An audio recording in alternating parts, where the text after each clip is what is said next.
We lost. We lost so hardcore. I cannot even. Fam, it's over. It's so over. It is currently almost 8 p.m., which means it's been, I want to say, over 15 hours since I watched Volume 2 of Stranger Things Season 5. And I just want to rant, especially about byler. If anyone besides Connie and my aunt Nana made it to this video, why? I mean, you're welcome, but like, be warned. I have notes. Personally, I do actually believe that I was ready for a lot going into this volume. I mean, of course, first and foremost, I was ready for Byler. I was like, Byler is going to be canon. Byler is going to be canon. I was ready for that, but I think I was ready for a lot. Of course, I had my wishes. I had my dreams. I had what I wanted in my mind, but I personally think I was ready for a lot. I was not ready for this nothing burgerness of a volume. What was going on? I, I'm I'm like really upset. As a lesbian, I'm like so upset. I'm like, what is this? I'm sorry to everyone who liked this volume, but it's just like, but is it anything besides a nothing burger? Like, Jenny, like, was this nothing burger festival up here even on Netflix? Like, what's going on? Like, because honestly, like, what was the reason for any of this? Like, nothing makes sense. All of this sucks so bad. They ruined everyone. They ruined every relationship. Not even just talking romantically, but like every single relationship. This fucking sucks now. They ruined like everything. And I feel like above else, I think I'm just kind of confused about everything. Like, I'm very confused about the direction the story has taken. And the first thing I want to address is, what is wrong story wise with the Duffer Brothers? Like genuinely from the bottom of my heart, who hurt them? Like, who hurt you guys? What went wrong in your life? As someone who's studying English and who has taken some literary studies courses, not to toot my own horn with that, by the way, but just for the context, I'm really baffled by the stance they've taken as like fiction writers, as science fiction writers.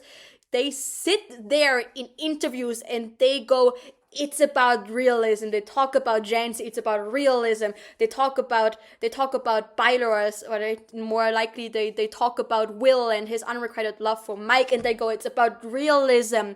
When has that ever been the most interesting stance to take in fiction? Are you fucking kidding me? Like, like, like Nancy and Jonathan can stick together because it's not realistic to end up with your high school sweetheart forever. Will and Mike can be together because it's about self-acceptance, and your first crush can never be requited. It's just like all of this stuff, realistically, none of these things ever work out. And I'm sitting here, I sat there 5 a.m. in my bed and I went, when has realism ever been the point? Not just for Stranger Things, but when has realism ever been the point in any piece of fiction ever? When has realism been the point in Star Wars? When has realism been the point in Frankenstein? When has realism been the point in, I don't know, Star Trek, whatever you want to pull? Like, where's the reason? Where's, you love, like, the Duffer Brothers love it so much, where's the realism in it? Where's the realism in it? Like, you cannot be fucking kidding me. And it's not just about, like, realism in relationships. Like, Jenny, like, I think the biggest issue is really them, like, putting realism above narrative purpose. I can get behind Jancy not working out. I can get behind Byler not working out. But what you need to do as a competent writer is prove to me that the choices you make is based on the narrative, that you are doing what's best for the narrative. If I am watching a TV show, it doesn't matter if it's like fucking sci-fi or rom-com or like whatever. If I am watching a piece of fiction, I do not care about realism. I want you to make up a narrative that I care about. I needed to make narrative sense. Realism has never been the point of anything. Are you fucking kidding me? Like, who wrote this? Like, are you shitting me? Like, I'm gonna ask the question, what is the narrative purpose of any of this? I genuinely don't understand. Like, talking about Jancy, it feels like they reduced Jonathan's and Nancy's entire relationship to, like, it's just a trauma bond, dude. And as if they were only ever together because of the shared trauma they had, which is wild because in season 1, they already had chemistry.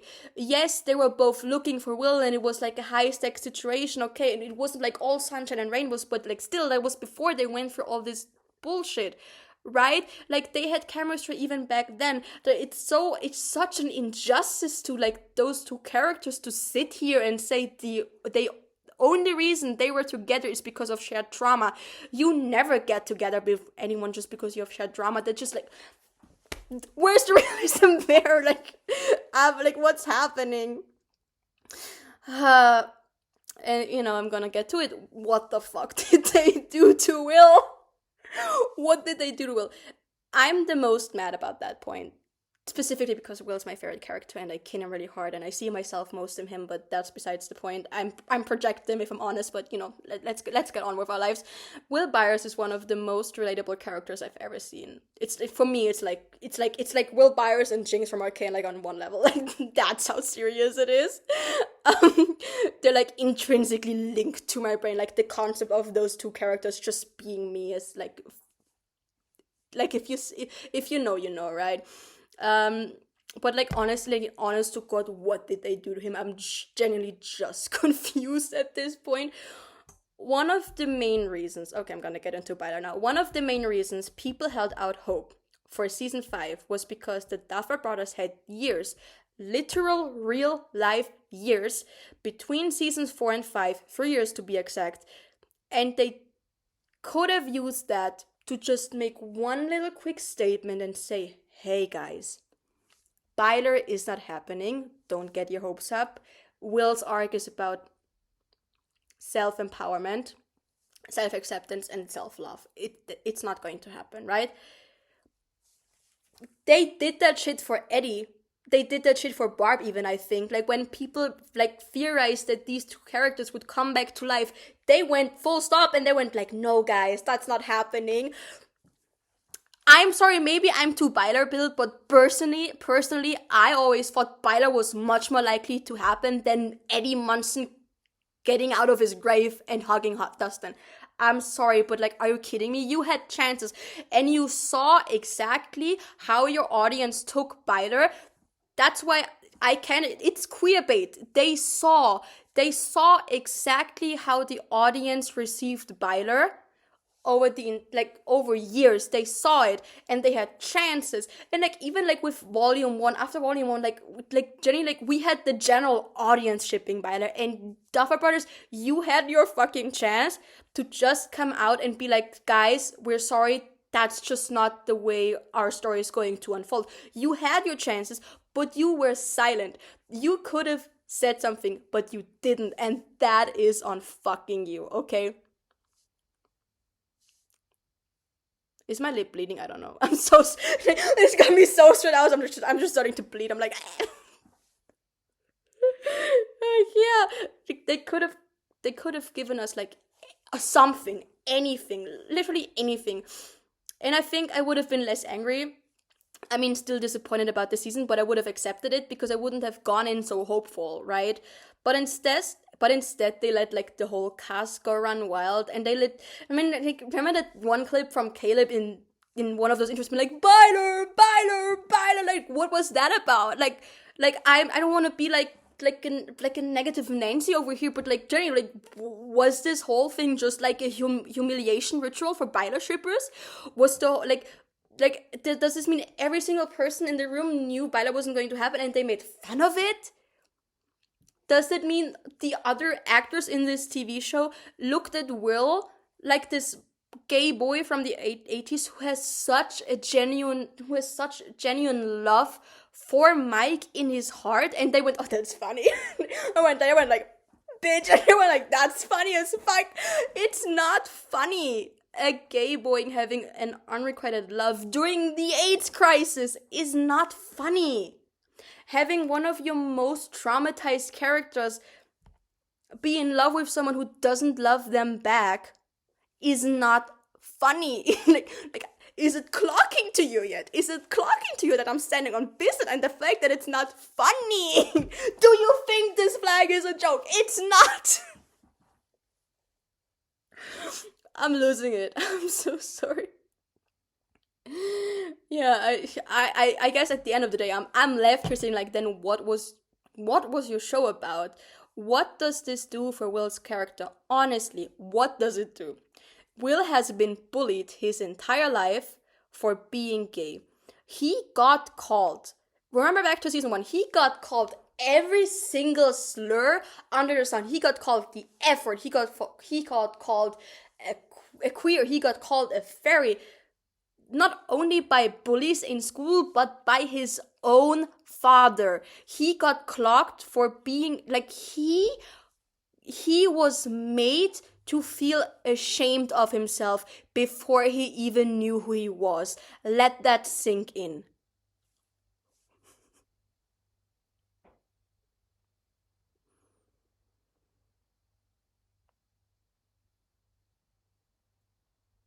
Minuten. And then afterwards, you make him fall in love with his best friend for multiple seasons. Like, I don't know, like, if you, like, at the very least, Will has been canonically in love with Mike for 2 seasons, okay?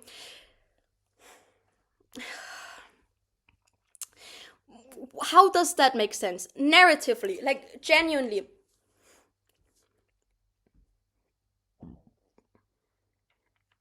Like, genuinely, I'm in my mind, I'm trying to decipher. Just, I think this is why this volume is making me crazy, because I'm like, narratively, what are you trying to tell us? What are you trying to tell me? What am I supposed to take away from this story?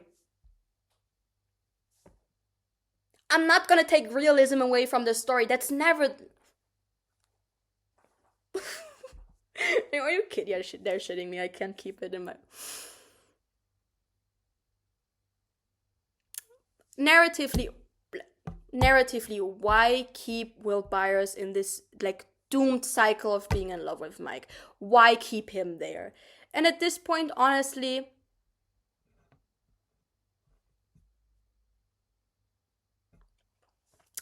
you know what? At this point, let's just throw all like everything to the wind. At this point, I'm just joining the Thor shippers. You know what? Maybe it was never meant to be. Maybe it was never meant to be byler. Maybe Finn Wolford just can't keep it in his fucking pants, and he had to look at Noah Schnapp's lips for the last 5 years. Like, okay, maybe it's that. Like, who cares? Maybe real queer representation was the friends we made along the way. Maybe it was always Thor. Maybe it was always evil byler. Maybe byler wasn't real. Maybe Finn Wolford is just fucking gay and he can't keep it in his pants. Maybe it's that. Who knows anymore? Nothing makes sense anymore. I don't care. You don't care. And most of all, the Duffer Brothers do not care, apparently. But like, seriously, what does this say about Will? He suffers through all of this. He comes out and it still feels like a nothing burger.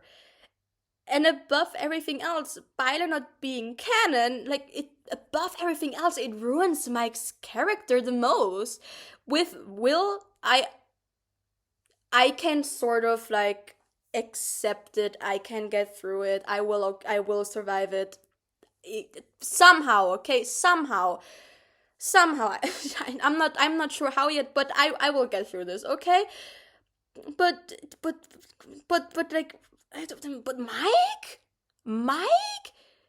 Like, now, okay, Duffer Brothers, now you have me in a situation where I'm sitting here and I'm asking myself, okay, so instead of Mike being a complex character dealing with internalized homophobia, is he just homophobic to Will? like, because what else am I supposed to take from this? He says, it's not my fault you don't like girls in season 3, and in season 4 he physically is unable to hug his best friend he hasn't seen for like 8 months, give or take-ish, and he looks uncomfortable while doing that. And then when Will brings up the fact that Mike hasn't talked to him the entire day, or the fact that he hasn't talked to him like in months really, which is a very valid point for him to be upset, instead of reacting to that, Mike like changes the focus and goes, we're just friends, even though Will didn't say anything remotely close to it being romantic or anything. That was like a very valid concern you can bring up to any of your friends. You don't have to be in a relationship. Like, why did he immediately feel the need to be like, Will, we are just friends. 11, that's my girlfriend. I am straight, that's my girlfriend. You are not my boyfriend. We don't roll like that. Why? Especially because, now that I think about it, Mike is the only character in the entire season that treats Will like that. Even though Mike is Will's best friend. You never get any of those comments from Lucas. You never get any of those comments from Dustin, not from Joyce, not from Jonathan, not from Nancy, not from Steve, not from anyone. The only person who makes those like homophobic comments is Mike. Why? Why? I'm... So none of this is supposed to mean anything. None of this has any deeper meaning. None of this made any narrative purpose. There is going to be no payoff for that. Mike just is an asshole, and he's homophobic to his best friend. And you know what? That is realistic. Oftentimes, your friends clock you before you know yourself what your sexuality is. It happened to me in middle school. I had the same thing happen to me as well. My friends were clocking me as a lesbian before I even knew that I was one. So yeah, it is realistic. Congrats, Duffers. This is a realistic depiction of how your friends in middle school and high school can clock you and use your sexuality against you before you even are aware of it yourself. Congratulations. It is realistic. But what am I supposed to take from this? What is the audience supposed to take from this? What is anyone supposed to do with this? Narratively, again, I'm asking, narratively, what is the purpose? What do you want me to do with this now? What? Like, congrats, you have made Mike Wheeler a homophobe. Like, good job, you. Good job, Duffer Brothers. I hope you sleep so well at night, knowing that... I hope you sleep well, honestly. Please do.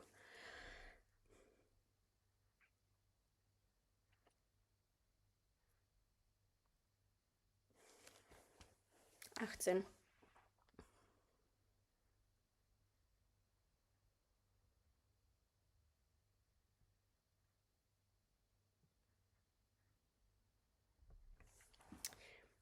And you know what? Sorry for jumping around, but like, don't even get me started on the coming out scene.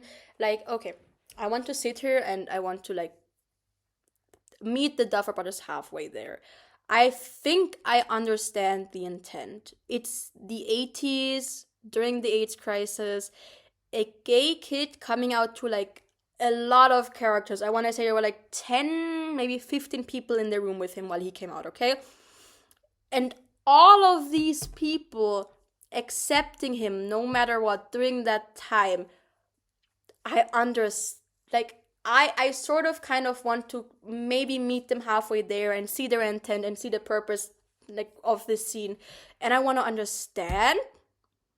But like the it was supposed to be powerful, right? But like the execution, like was like the execution was a little awkward, right? Like, why were there people in the room who barely ever interacted with Will? I think Kali was not in the room because that would have been even more awkward. But Murray is in the room, which like when has Will ever talked to Murray? Steve was there. What the? I guess he's an ally in the show, right? And I guess Will knows that Steve will accept him. But like, why does Steve need to know? Like, they're why? I'm just like, why is everyone in the room? And and like, why did it somehow then like turn into like some Disney Channel esque shit? Like, and they didn't, like, that's what gets me. They didn't let him say the word gay. They didn't let him say the word gay.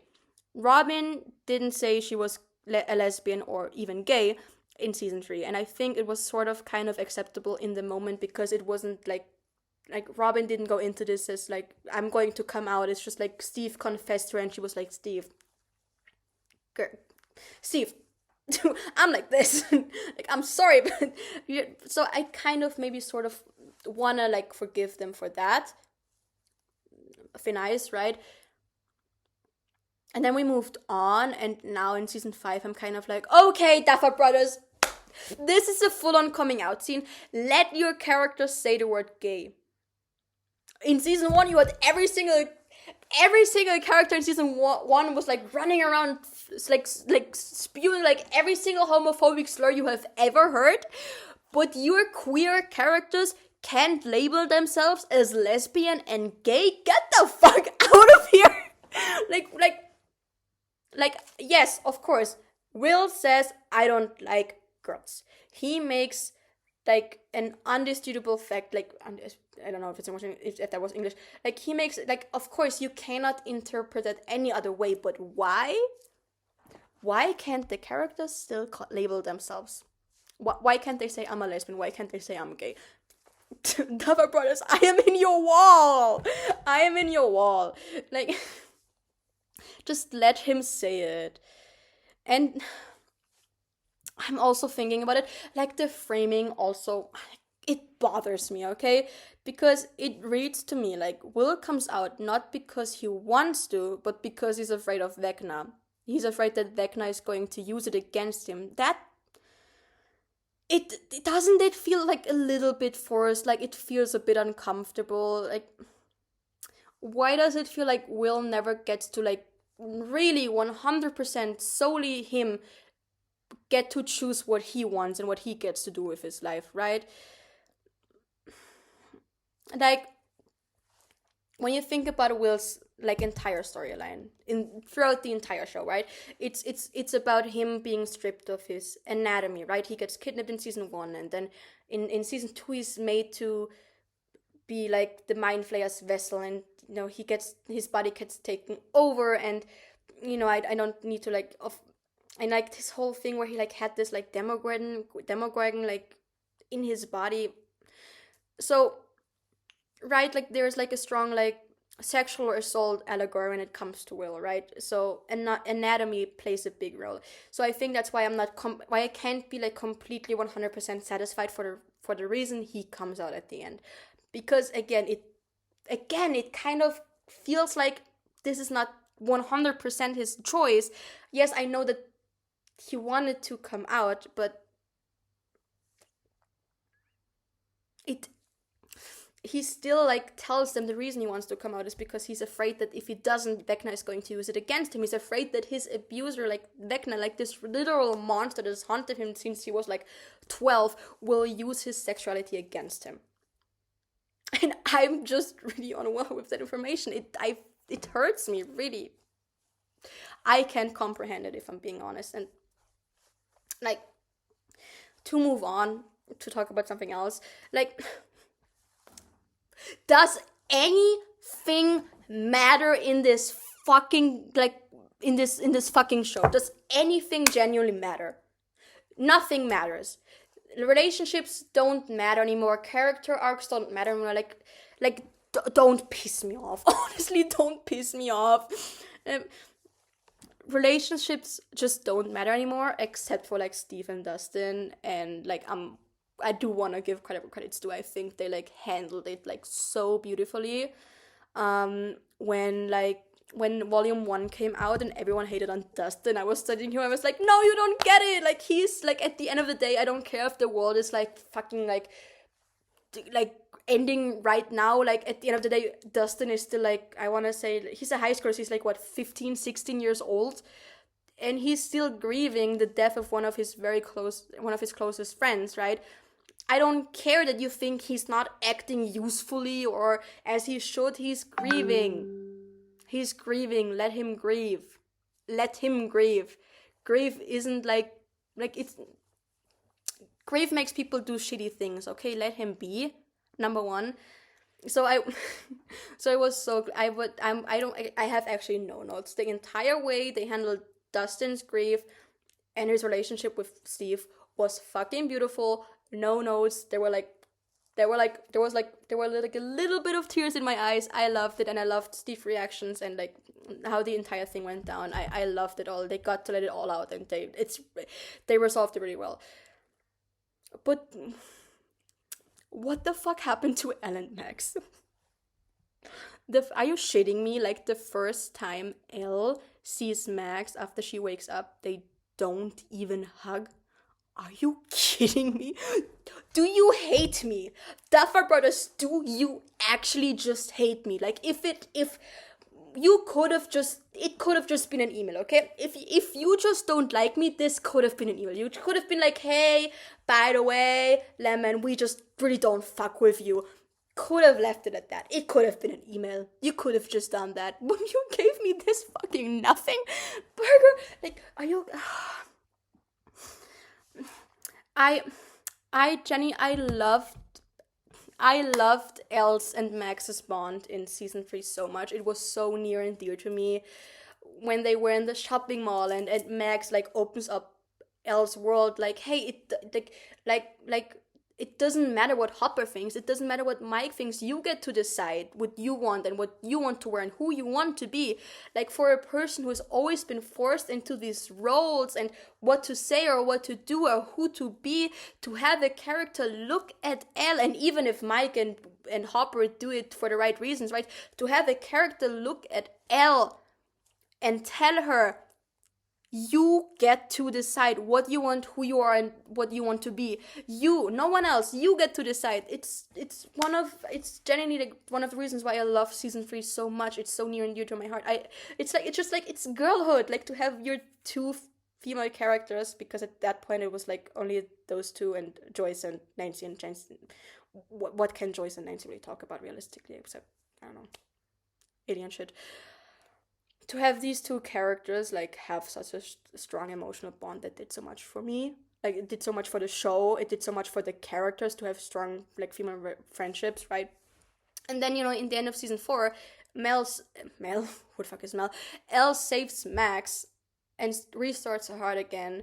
And you are telling me 18 months, after 18 months in a coma, the only thing Elle does is walk up to her and say, oh my god, you're back! And Max says, yeah, I'm really back! And then Hopper's just like, good to see you again. And that's it? Brother in Christ, who's writing this? Like, for me, again, I feel like that's just like, it's like so obvious to me that you should at least include one meaningful Elle-Max hug. Are you kidding me?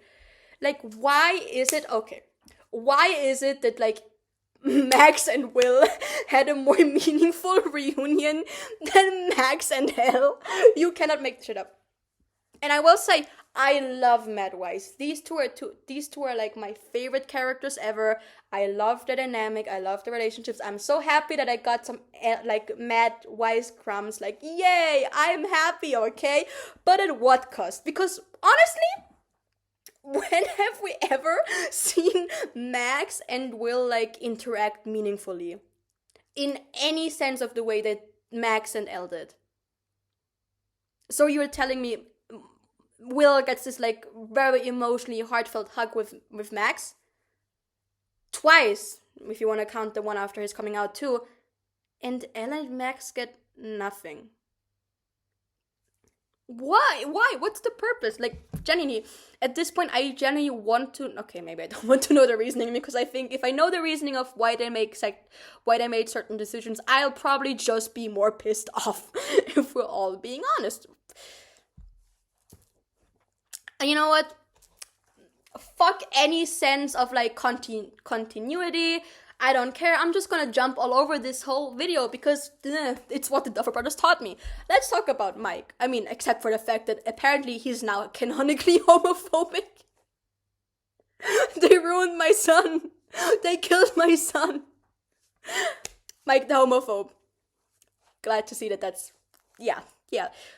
Aside from the fact that, like... Mike is apparently now a homophobe, he's just an NPC this volume, or even like this entire season. Like a genuine question: what does Mike do successfully? Like, what has Mike done to warrant his existence at this point? He is such like a nothing burger of a character. I could go back in time 3 years ago. I could shoot Mike at the end of season 4, and what would that change about the season?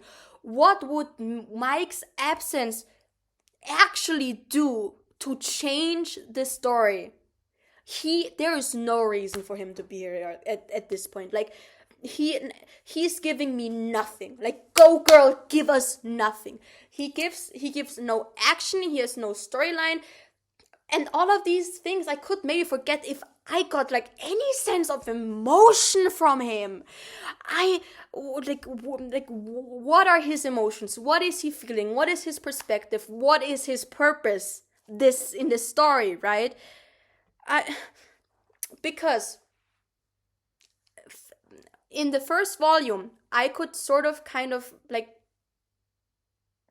leave Mike be, because after volume 1, yes, he showed me nothing, no emotions, nothing was going on with the dude. Like, there was nothing in here. Fine, we still have volume 2 and the finale left. And I put my faith in the Duffer Brothers, and I was like, hey, he's just very repressed. He is like hiding his emotions. He's like hiding it all. And in volume 2, he's going to have like a moment of him being emotional and like, you know, like maybe shed a tear or two over the fact that, like, I don't know, his parents were mauled, his little sister's missing, his girlfriend's in the upside down. For fuck's sakes, the world is ending. Everyone is showing emotion except for Mike. He has no purpose. He has no reason to be here. He's not even Elle's boyfriend anymore, from what I gather. What does he do successfully? Quick, someone tell me.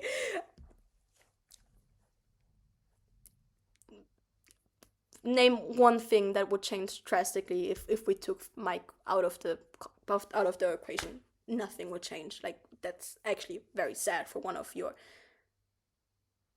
main characters. And lastly, or I think it's gonna be lastly, I don't know if I have anything else to say after that. If you wanted Will's love to be unrequited, season 4 would have been the perfect ending.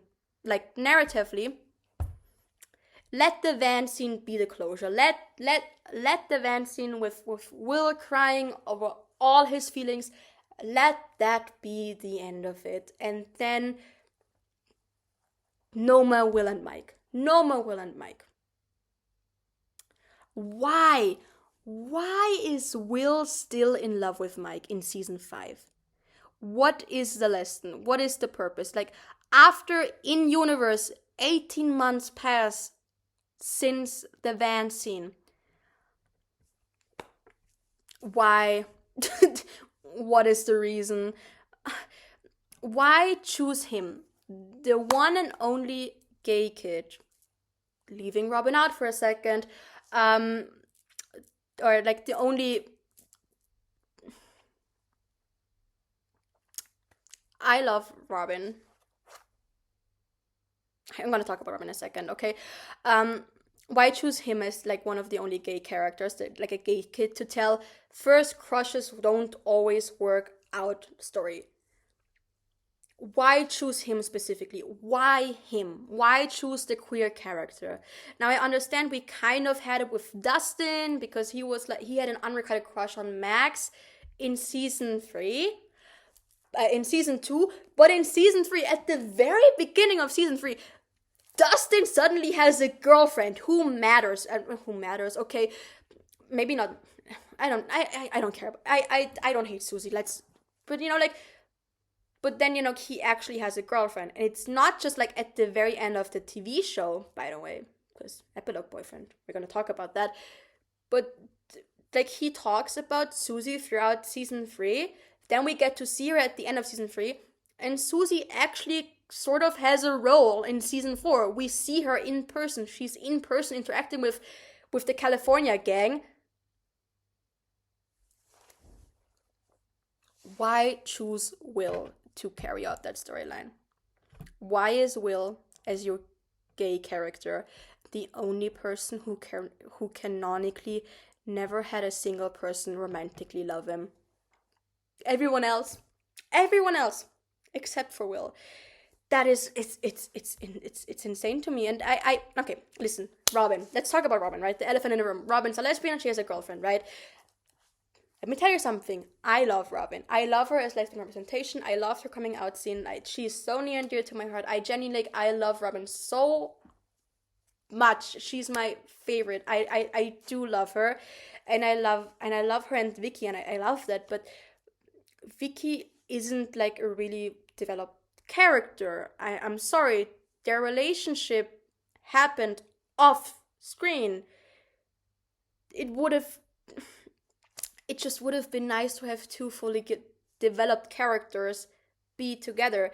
Because, don't get me wrong, I love Vicky, but what is her purpose outside of being Robin's girlfriend? Don't get me wrong, she's living my life. I would love to be an undeveloped character whose sole purpose is dating Maya Hawke. I'll sign up for that.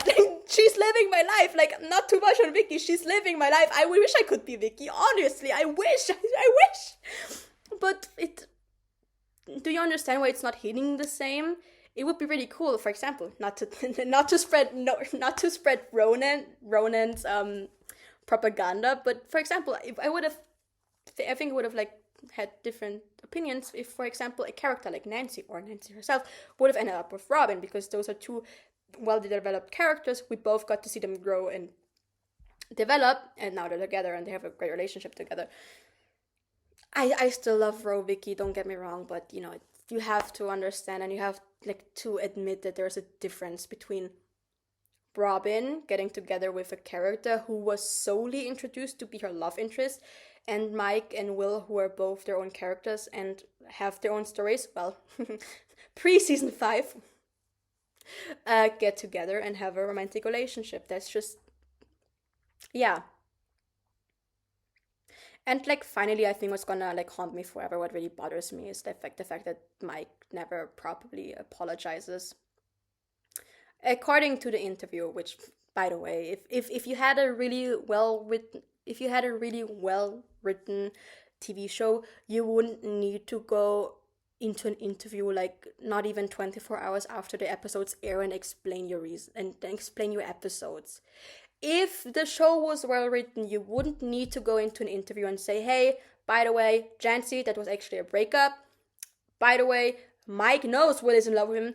By the way, byler isn't happening. A good story can speak for itself, but I think we have established that Stranger Things this far isn't a really good story. But yeah, according to one of those interviews, Mike clocks Will during the confession. He understands that he is Will's Tammy, that Will is in love with him, right?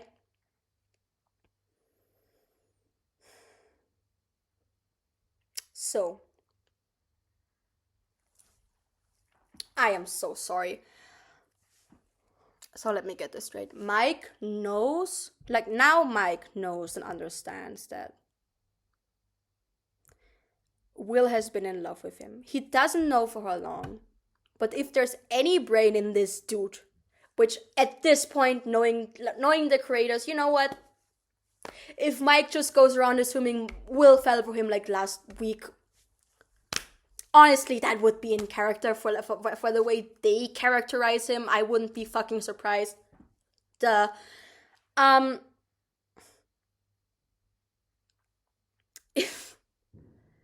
But if there's any brain left in this character, right, he would like at least put two and two together and understand, at the very least, that back in the van scene, when Will was acting so strange, there was a reason to it.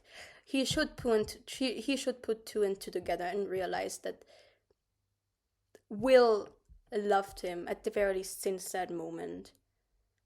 He should be able to put two and two together and understand how long this has gone on. And I don't care if Mike doesn't love Will back, it doesn't matter, but that's your best friend. And knowing, understanding that best friend has been in love with you, and while he was in love with you, you said bullshit like, it's not my fault you don't like girls, and you know now that he actually doesn't like girls. Now Mike knows he doesn't like girls, and he used it as an insult, knowing... I'm trying to contain my rage. Mike, realistically, Mike should know that, and Mike should understand that. And honestly, the way these last few episodes have been going, my assumption is going to go that this is not going to be addressed. My assumption is that in the finale, the hurt Mike has caused Will throughout the years repeatedly is not going to be addressed. They will not talk about it. There might be like a little nudge, a little comment here or there, maybe in the epilogue. I don't know. I can't imagine anything. But I'm going to assume they don't. That's it. They're ending it with Mike knows Will loves him, or loved him, apparently. And that's it. And you know what? I hate that. I think that's the worst possible outcome. I would rather Mike not understand that Will is in love with him than have Mike understand and then not face the consequences of being a shitty friend. Of saying the things he said. I genuinely would rather...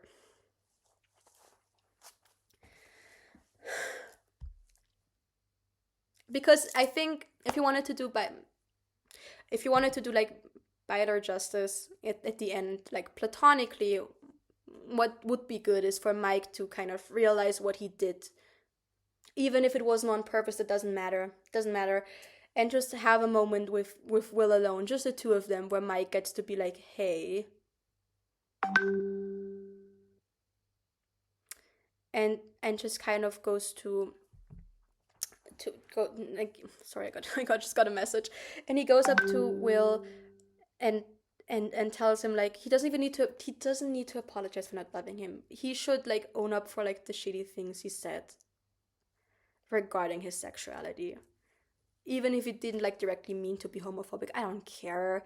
Telling a gay kid who's still figuring himself out, it's not my fault you don't like girls, is cruel and mean and next level of assholery. And I genuinely would like for like Mike to like really like reflect on what he's done and the damage he's done, and have an open and honest conversation with Will and close this chapter. But I'm not even going to get that, am I? We're going to leave this whole story, this whole friendship off with Mike knows, but they're not gonna talk about it. He said like some really fucked up shit to his gay best friend, but he couldn't hug his best friend. Like he looked uncomfortable hugging his gay best friend, but we don't care about that. At least Murray now knows Will's gay. That's what matters. That's what matters. We got a whole ass coming out scene that ended with everyone being like, "You will never lose me, or me, or me, or me." Oh, this shit is ass. And you know what? If I open up Netflix on alright. If I open up Netflix on like the 1st or 2nd of January and chance ends up with Will Byers, I am going to shoot myself. I'm going to end it all. Like, I actually don't want an epilogue. Like, do you? I am going to be so honest. I have lost all faith. I fully believe at this point we are going to get an epilogue boyfriend. That's for sure.